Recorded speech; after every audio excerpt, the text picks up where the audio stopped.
Et ces crises à répétition, certaines entreprises continuent d'embaucher. C'est le cas en Flandre, où 3 patrons sur 4 recherchent désespérément de la main-d'œuvre. Et pour ce faire, ils tendent la main aux travailleurs wallons. Pour les encourager à franchir la frontière linguistique, plusieurs incitants ont d'ailleurs été mis en place. Céline Prel, Gaëtan Zanqueta. Welcome in Vlaanderen, c'est le message des entreprises flamandes aux travailleurs wallons. Des travailleurs qui sont découragés par la distance quand ils ne vivent pas dans une commune limitrophe de la Flandre. On a eu une personne ici, francophone, qui a travaillé ici pendant plusieurs années, mais il a trouvé un poste plus proche de chez lui et à cause de la distance, il a quitté notre entreprise. Cette société qui produit des machines pour le secteur industriel cherche désespérément des ouvriers. C'est aussi le cas de la start-up voisine. Nous cherchons mécaniciens et électriciens et déjà depuis 6 mois. Donc on ne trouve pas, en fait, c'est vraiment difficile ici dans la région de Waregem.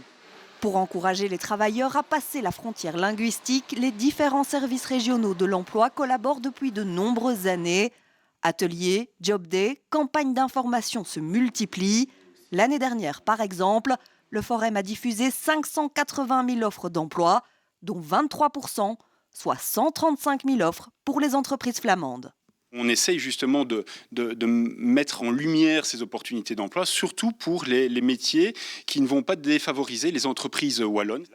Le Forum doit aussi beaucoup communiquer pour briser l'image du wallon fainéant qui ne serait pas le bienvenu en Flandre. On doit effectivement démystifier l'emploi en Flandre, que justement les entreprises sont à la recherche de collaborateurs qui sont bienveillants vis-à-vis des francophones. Donc là, il y a un travail effectivement important à réaliser.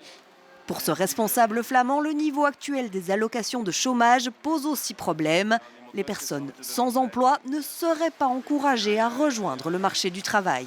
On voit ça partout, donc si le chômage est trop élevé, les gens sont moins inclinés à aller travailler. Ça, c'est normal. Hein.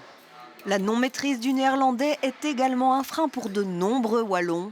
Pourtant, la connaissance de la langue n'est pas toujours nécessaire. La situation